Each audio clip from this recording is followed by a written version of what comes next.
World War III has already begun. That's an extreme statement, one that bears a heavy burden of proof.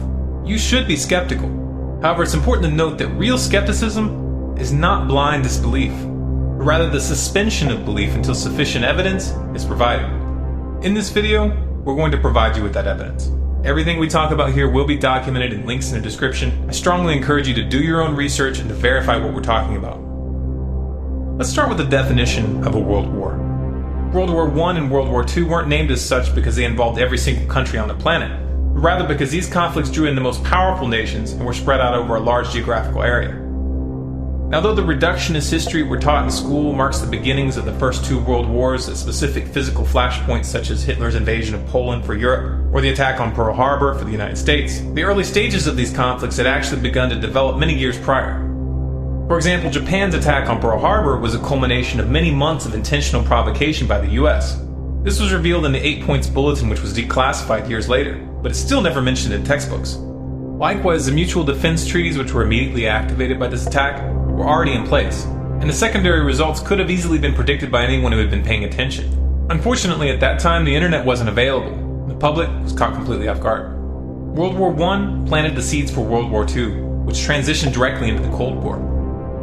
In the post-World War II era, the advent of the CIA and the strategy of using politically motivated NGOs to destabilize countries changed the way war was waged, placing a much greater emphasis on covert operations and proxy wars than outright combat. Such operations blurred the definition of war, particularly in the mind of the public, and it made it much harder to define clear start points and end points. Can you name all the countries the US toppled between 1950 and 1991? Most people can't. The end of the Cold War and the power vacuum that the fall of the Soviet Union created invited 20 years of military expansionism on the part of the United States. And this laid the groundwork for the next global conflict. This next global conflict is what we're referring to as World War III. Now, to establish this is in fact a world war, let's first take a look at the geographic scope of the current conflicts underway. Afghanistan is still clearly occupied by US forces, and as the official military prepares to withdraw in 2014, private military forces are being brought in. Also, there are no plans to discontinue the drone program in Afghanistan anytime soon. The Iraq War is supposedly over, and there's been a drastic drawdown of US troops. However, the overt occupation is now being replaced by a covert occupation run by the CIA, which has one of its largest stations in Baghdad. Obama has expanded Bush's drone program into Yemen, Somalia, Algeria, Libya, and Pakistan. In parallel, the Dagger Brigade has deployed US forces to 35 African countries this year, and the Pentagon has put boots on the ground in Mali as of April. And let's not forget that Obama toppled the Libyan government in 2011. The US has been running intensive war games and drills with South Korea since February, and they are ongoing in spite of the lack of media attention in the past month. North Korea is calling these drills, which included simulated nuclear strikes and naval maneuvers, wanton provocations and rehearsals for war. This really isn't an exaggeration since the US just recently signed a mutual defense treaty with South Korea, which makes it significantly easier for the US to get militarily involved in that region. The US has pushed for multiple rounds of sanctions against Iran, supposedly to discourage them from building a nuke, even though the CIA and Mossad both agree that the Iranian leadership hasn't even made the decision to build a bomb, much less even start. The US and Israeli governments aren't one to let pesky little things like facts keep them from promoting military strikes on Iran. But since they haven't gotten much traction with this approach from the international community, they've moved on to less direct tactics. And that brings us to Syria. Iran's closest ally is Syria. And on Friday, May 3rd, 2013, Israel attacked Syria. This after their attempt at framing the Syrian government for chemical weapons fell apart. The US has been stepping up its material support for the Syrian rebels, though they still publicly claim that they aren't supplying them with weapons. This is just a public relations smokescreen. On May 26, Lebanon was attacked by NATO-backed insurgents due to Hezbollah's support for the Syrian government. Russia has taken a firm stand against US, NATO, and Israeli attempts to topple the Syrian government, and is still planning to send a shipment of S-300 anti-aircraft missiles to the country. In response, Israel's President Netanyahu reportedly warned Putin that Moscow's sale of the sophisticated missile defense system to Assad could push the Middle East into war, and argued that the S-300 had no relevance to Assad's internal battles against rebel groups. This statement, coming right on the heels of the unprovoked Israeli airstrikes on Damascus this month, leaves little doubt as to what these missiles are intended for and why Israel is angry. Of course, Netanyahu doesn't like this. He wants to be able to continue attacking Syria with impunity. Now, this past week, Russia moved a group of warships from their Pacific Fleet into the Eastern Mediterranean for the first time in decades to, quote, protect Russia's interest in the region. This move counters the US naval presence, which has built up in the area over the past several years.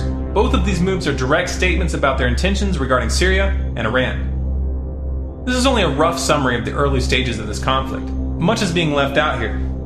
But this should be enough to establish this is indeed a world war. Now, as for the players, how are they divided? Who's allied with who? On one side we have China, Russia, Iran, North Korea, Syria, and a handful of nations in South America. The role of the South American nations in this conflict has been strictly economic, but as we'll discuss later, economics is central in this crisis. On the other side we have the United States, Israel, and NATO, which includes most of Western Europe, Saudi Arabia, Qatar, and a handful of others. So clearly the most powerful nations in the world are involved. If tomorrow a direct war between the United States and Russia were to break out, this would mark the official beginning of World War III. But obviously this wouldn't really be accurate. A proxy war between the US and Russia is already underway in Syria and in Iran, and a currency war is already underway between the United States and China. The question here is really only one of scale. How far will this go? Will the US and its allies back down before this escalates into an open war involving the big players? Obviously it's impossible to answer that question with 100% certainty. These are human decisions, and even madmen sometimes have moments of lucidity.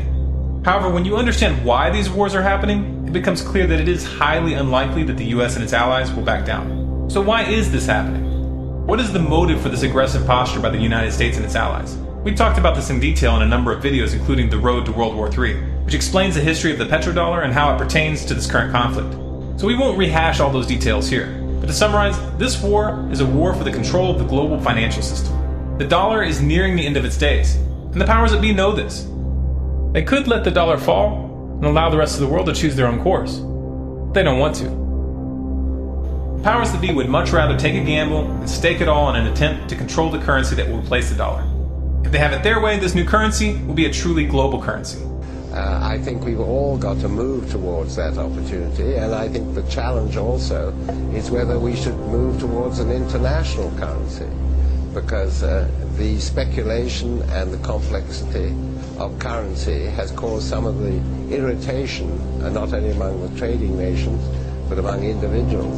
This global currency will be accompanied by global government, which they will claim is necessary to prevent another tragic war like the one they're setting off right now.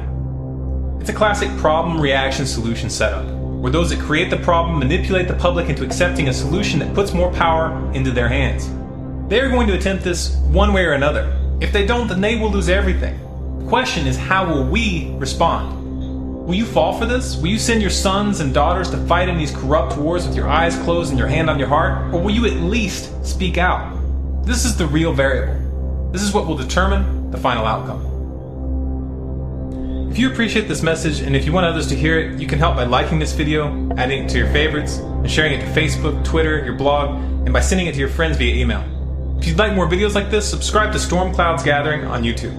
For updates and bonus content, be sure to follow us on Facebook at facebook.com/stormcloudsgathering, on Twitter at Collapse Updates, and our website is stormcloudsgathering.com.